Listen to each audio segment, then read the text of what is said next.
oficial del veto al aumento a las pensiones que había aprobado el Congreso de la Nación. ¿Cómo impacta? Por eso estamos con una voz autorizada, que es el analista político Carlos Germano. Carlos Germano, Eduardo Germán y Daniel Quintero los saludan. ¿Cómo le va? Buenas tardes. Hola, ¿cómo les va? Cuídense, buena semana para ambos. Bueno, muchas gracias, amigo, muchas gracias. ¿A dónde llega la decisión que toma el presidente de la Nación? ¿Esto va a impactar? ¿Cómo lo ve usted? No, yo creo que es un tema donde son 3 leyes. Creo que la más complicada puede ser la de la discapacidad, pero en líneas generales creo que yo lo he hablado con ustedes en su momento. Yo siempre tuve la percepción que las posibilidades de que el veto le sea auspicioso al gobierno nacional estaban. Creo que, mire, Eduardo, hay una conciencia fuerte de que el equilibrio fiscal es muy importante. Hay un cambio en la sociedad con Milei presidente. Sin ir más lejos, si usted lee detenidamente el documento que se presentó en sociedad la semana pasada de 5 gobernadores, una de las partes del documento como eje central hablaba de el equilibrio fiscal. Digamos, eso era inimaginable en la dirigencia política argentina pre-Milei, y no solamente del peronismo, sino de toda la fuerza política, del macrismo, del radicalismo, de los liberales mismos. O sea, me parece que empieza a haber un escenario de cambio profundo, y ahí también hay que entender el nivel de tolerancia social que está teniendo la sociedad ante un escenario de mucho ajuste, y en el cual hay muchísimos ciudadanos argentinos, muchísimos compatriotas que le está costando llegar a fin de mes, y sin embargo el nivel de tolerancia sociales sigue siendo amplísimo, porque indudablemente las alternativas a lo que se está haciendo, donde el epicentro fue la baja de inflación como eje central de su plan económico, muy solicitado, muy requerido y muy añorado que eso pasara por parte de la ciudadanía argentina. Lo que está enfrente, digamos, sigue con el mismo discurso que fue derrotado, son las mismas caras, el mismo discurso, sin ningún tipo de alternativa al plan económico actual como algo nuevo que fue derrotado en noviembre del 2023. Entonces, digo, las posibilidades de que el veto pueda resultar exitoso, y me parece que son muchas, ¿no? Porque indudablemente perfora fuertemente el plan de equilibrio fiscal, que es vital para el gobierno nacional. Y creo que también no toma sorpresa, porque el presidente lo dijo desde el primer día, que en la medida que se voten leyes en el cual no tengan la alternativa de financiamiento, iba a hacer todo lo posible para vetarla. Sí. Me parece que en eso siguió siendo coherente, ¿no? Sí, me parece muy interesante el análisis, porque hay 2 o 3 cuestiones para bajarlo en el llano. Una de ellas es que es como la casa de uno. Si uno gasta más de lo que ingresa, obviamente va a tener problemas. Pero también la oposición, y uno lo ve en estas provincias tan peronizadas y tan estatizadas, de que ha jugado muy fuerte con una supuesta reacción de los propios jubilados y todo lo que involucra, que yo tengo mi madre que es jubilada, en el tema de las pensiones, etcétera, etcétera, que ha hecho un juego político. Usted, en la lectura que hace, marca algo que se escucha mucho, o por lo menos salta en algunos sondeos de opinión, que es el tema del aguante. Yo creo que debe ser histórico el aguante que tienen los argentinos de lo que está pasando actualmente, porque el ajuste ha llegado, todo de una u otra manera nos ha impactado en el bolsillo. ¿Comparte más o menos el criterio? Totalmente, Eduardo. Yo por eso hablo de la tolerancia social, y por otro lado me parece que con mucha subestimación a la ciudadanía y fundamentalmente al jubilado. El jubilado sabe perfectamente que los que hoy son opositores tampoco hicieron nada cuando fueron oficialistas. Digamos, el derrumbe de las pensiones y las jubilaciones en el gobierno de Alberto Fernández fue muy grande. Digamos que, y hoy, digamos, siendo opositores son, digamos, defensores absolutos. Yo creo que esta subestimación que normalmente funcionó siempre en la Argentina, creo que a partir de noviembre del 23, cuando la sociedad se animó a pegar un giro inimaginable de que un outsider fuera de la política, un hombre sin vinculaciones con el mundo político empresarial, llegara a la presidencia de la República, fue un antes y un después. Y me parece que desde ese lugar creo que el peronismo nunca pudo todavía terminar de internalizar esa derrota y siguen con el mismo discurso que fue derrotado en noviembre del 23. Me parece que esta es la foto que hoy se está viendo, y de ahí es donde, vuelvo a repetir, por eso le marqué lo de los 5 gobernadores. Las diferencias marcan diferencias con el gobierno nacional hacia el futuro, pero hay un anclaje que eso en la política argentina era inimaginable. Hablan de equilibrio fiscal, esta cosa que bien marcó usted, Eduardo. Si gastamos más en nuestras casas de lo que nos entra, a la larga vamos a tener problemas. Y esto me parece que es lo que de alguna manera empezó a internalizar grandes sectores de la sociedad argentina. Carlos, ¿cómo te va? Daniel te saluda. Carlos, recién decías... ¿Qué hace, Dani? ¿Cómo estás? Bien, Carlos, gracias por la amabilidad de atenderlo siempre. Decías recién de este cambio de paradigma del tema del equilibrio fiscal. Supongamos por un momento que estas fantasías, estos sueños húmedos, como le digo yo, que tienen algunos de que se va antes, ¿no? De que entrega el mando antes, llama a elecciones. ¿Vos crees que la gente va a empezar a exigir eso a los próximos que vengan? ¿Equilibrio fiscal? O sea, que va a ser una premisa, no se va a permitir a otro que gaste y la maquinita y le da... ¿Ese es el cambio del que decís? Yo creo que estas cosas llegan para quedarse.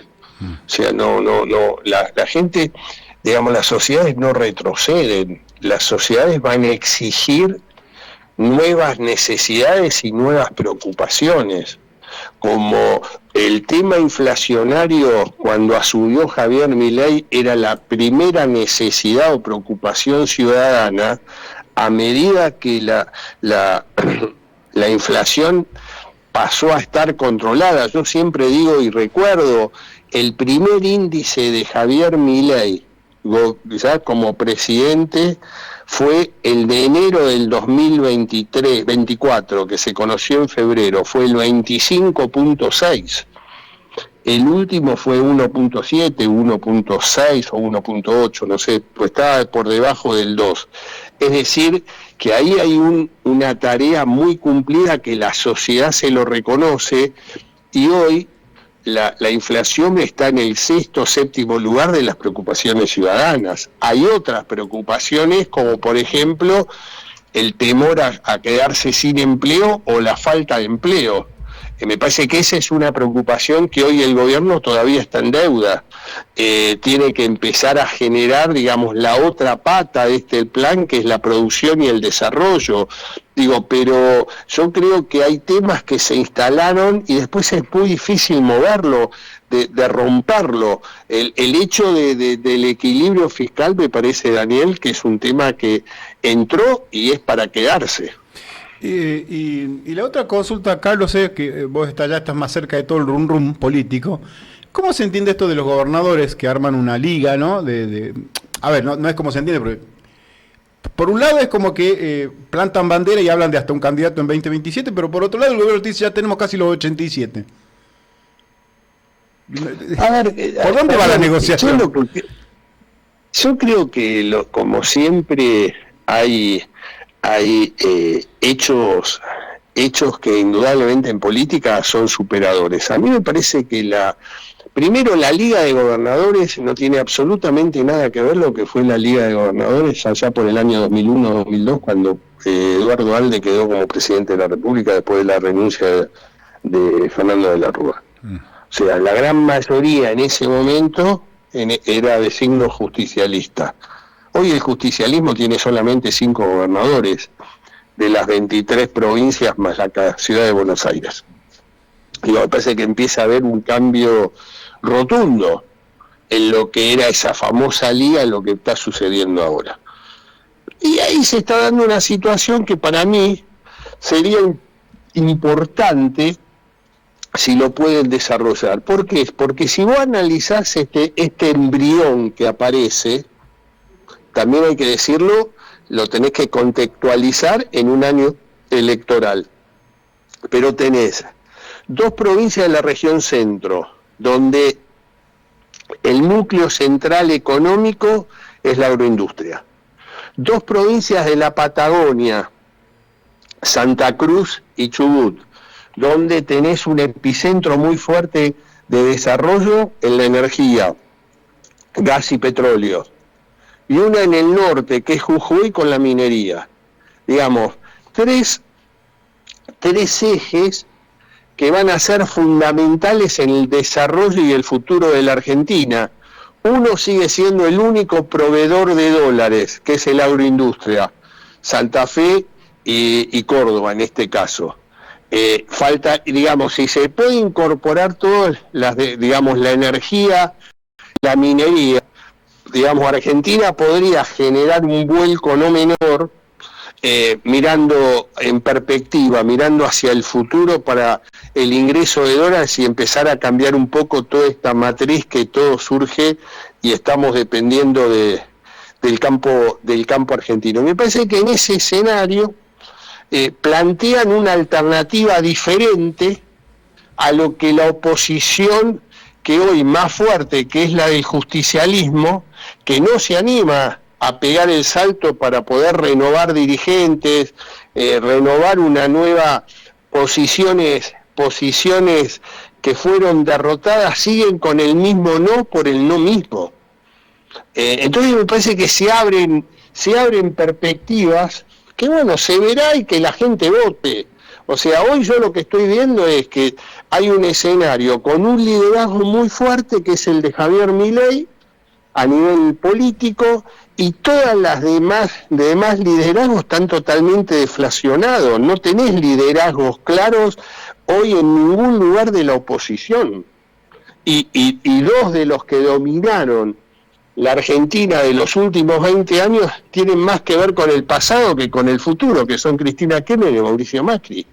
Digamos, esta es la situación política que está viviendo la Argentina, y con gobernadores que están, digamos, con el mismo discurso histórico de siempre, y muchos de ellos planteando que este hombre no termina mandato, sí, porque no tienen ninguna propuesta alternativa diferente a lo que está haciendo la política del presidente Javier Milei. Y esto me parece que es lo que el peronismo fundamentalmente no terminó de entender. Y dirigentes fundamentalmente territoriales, dueños de, digamos, de las provincias, piensan que es siempre lo mismo. Y me parece que se van a llevar sorpresa, no sé si en este momento electoral o en otro momento electoral, pero me parece que la sociedad ya demostró que está mucho más evolucionada que la clase dirigente. Una clase dirigente cada vez más conservadora, más cuidando su status quo, más endogámica, que sigue sin mirar a la sociedad.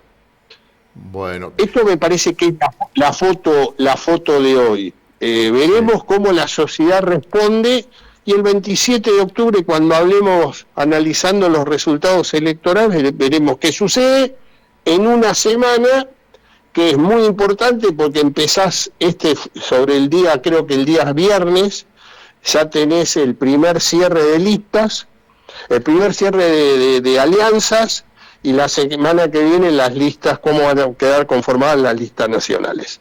Bueno, perfecto. Carlos, muchísimas gracias por el tiempo siempre que brinda para la provincia de La Rioja, que tengan lindo día. Muchas gracias. Chao, Carlos, gracias. Terminen bien la semana, gracias, hasta luego. Carlos Germano, analista político, dando esto que me hace mucho ruido, que se ve también a nivel local. La mayoría de los sondeos de opinión marcan que hay un hartazgo con los mismos rostros, acá a nivel de la provincia, ¿no? Y especialmente en el departamento capital. Todos los sondeos te marcan lo mismo, Y creo que también debe tener mucho que ver con el tema de esta palabra que utilizamos, el aguante. No debe haber en la historia, por ahí me senté este fin de semana un poco para leer algo de historia de la política nuestra, no debe haber en la historia que la